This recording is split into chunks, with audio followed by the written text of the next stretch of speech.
मध्य प्रदेश की सियासत का बड़ा चेहरा, शिवराज सरकार में खेल मंत्री, जनसंघ की संस्थापक रही राजमाता विजया राजे सिंधिया की छोटी बेटी यशोदा राजे सिंधिया ने एक बार फिर दोहराया है कि वे इस बार शिवपुरी विधानसभा सीट पर चुनाव नहीं लड़ रही हैं। वे अपने फैसले पर कायम हैं। हालांकि शिवपुरी से कौन उनका उत्तराधिकारी होगा, इसको लेकर उन्होंने कोई स्पष्ट जवाब नहीं दिया। उन्होंने चुनाव न लड़ने के कारण खुद के अस्वस्थ होना बताया है। इतना ही नहीं, उन्होंने कहा कि मध्य प्रदेश में बड़े बड़े खेल आयोजन हुए, अंतर्राष्ट्रीय स्तर के खेल आयोजन हुए, इस वजह से भी खुद के लिए समय नहीं निकाल पाई और बीमारी से रिकवर भी नहीं हो पाई। उन्होंने एलएनआईपी में हुए फूड पॉइजनिंग के मामले में जानकारी न होने की बात कही। बीजेपी के भीतर खुद के और राजस्थान में अपनी बड़ी बहन वसुंधरा राजे सिंधिया के हाशिए पर जाने के सवाल पर यशोदा राजे सिंधिया ने बहुत कोल जवाब दिया। उनसे पूछा गया कि राजमाता सिंधिया की बेटी होने के आप लोग कीमत चुका रहे हैं क्या। इस सवाल पर मंत्री यशोदा राजे सिंधिया बेहद न पुतले हुए शब्दों में जवाब देकर गईं। बीजेपी के भीतर यशोदा राजे सिंधिया लंबे समय से पार्टी के अंदर खाने संघर्ष करती रही हैं। उन्होंने दबी हुई जवान में यह स्वीकार किया कि उन्हें राजमाता विजया राजे सिंधिया की पुत्री होने के कारण कई चुनौतियों का सामना करना पड़ा। यानी वे स्पष्ट तौर पर इशारा कर रही हैं कि उनके खिलाफ पार्टी के भीतर साजिश लगातार चलती रही है। अंततः उन्हें शिवपुरी विधानसभा सीट पर हार का खतरा सता रहा था, इसलिए उन्होंने खुद से पार्टी को चुनाव लड़ने की इच्छा भी जाहिर कर दी है। हालांकि उनका बॉडी लैंग्वेज उनके किसी भी तरह से अनफिट होने की इशारा नहीं कर रहा है। मंत्री यशोदा राजे सिंधिया ने अपनी विभागीय उपलब्धियों की भी तारीफ की। खेल मंत्री रहती हुई यशोदा राजे सिंधिया ने मध्य प्रदेश को विश्व पटल पर एक अलग पहचान दी है। शिवपुरी में आपका एक वीडियो सामने आया जिसमें आप भावुक नजर आ रहे हैं। आपने कहा है राजनीतिक जीवन आपका इतना आसान नहीं रहा जितना लोग सोचते हैं राजमाता की बेटी होने के नाते। सही है जी, किस तरह से पूरा मैं और क्या कहूँ उससे। जी, बहुत कठिन रहा। सब लोग सोचते हैं राजमाता की बेटी हूँ, पर बहुत सामने चुनौतियाँ आई। वो मैंने गलत नहीं कहा।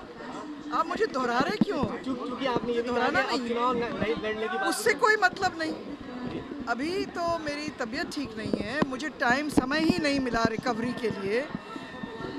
खेलो इंडिया का मुझे करना पड़ा, वर्ल्ड शूटिंग जिसमें 30-30, 40-40 देश आए उसको करना पड़ा। उसके बाद ग्लोबल स्किल्स पार्क कल ही हमने उसका लोकार्पण किया माननीय मुख्यमंत्री के हाथों से। तो मेरे पास समय नहीं हुआ है रिकवरी करने के लिए, और चौथी बार कोरोना हुआ।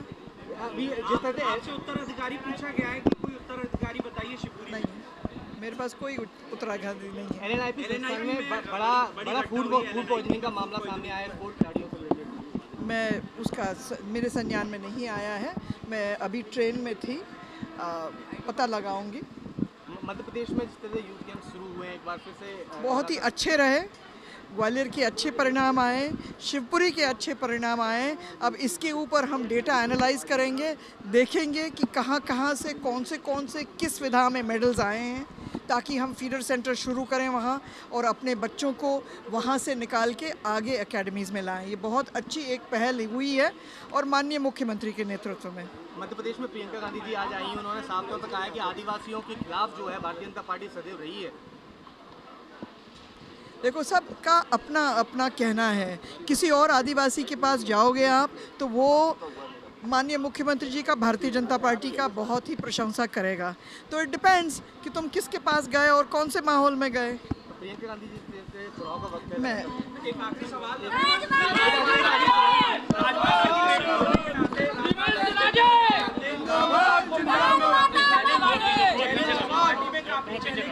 झेलने पड़े हैं राजमाता की बेटी होने के नाते। सबको अपने अपनी लाइफ में चैलेंजेस झेलने पड़ते हैं।